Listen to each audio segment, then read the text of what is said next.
వారసత్వ వారధి అనే అంశంతో ధారావాహికంగా మీ ముందుకు రావడంలో ఆంతర్యం, క్షీణిస్తున్న పుస్తక పఠనం, పెరిగిపోతున్న స్క్రీన్ సమయం.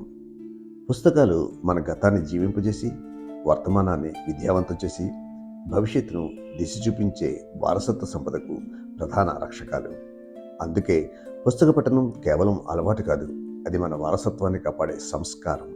ఆ వారసత్వ సంపదను అందించే వారధిగా శ్రీ పప్పు హనుమంతరావు గారు, రిటైర్డ్ హెడ్ మాస్టర్, 86 సంవత్సరాల నవయువకులు.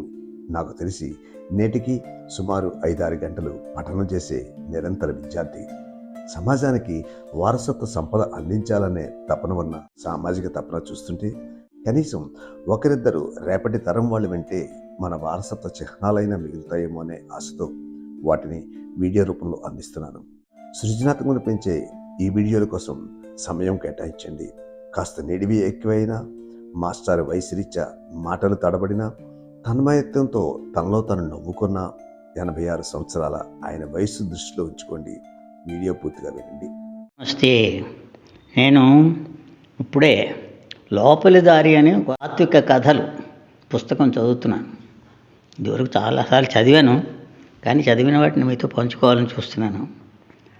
ఇందులో అయినటువంటి అదేమిటంటే చాలా చిన్న విషయం. నిమిషంలో జ్ఞానం అనేటువంటిది ఒక కథ. నిమిషంలో జ్ఞానం లాంటి దానికి అవకాశం ఉందా అని శిష్యుడు అడుగుతాడు. అవును ఉంది అన్నాడు గురువు. శిష్యుడు అయినా ఇది మరీ తక్కువ సమయమేమో అన్నాడు.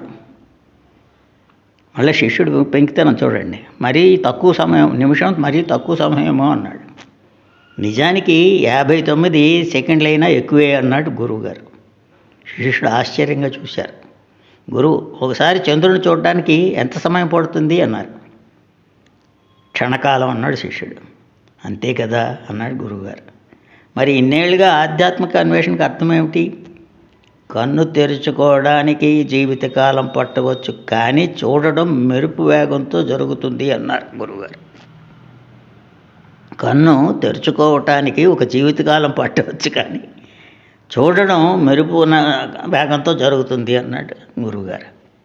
ఇది చాలా చిన్న కథే, విలువైన కథ.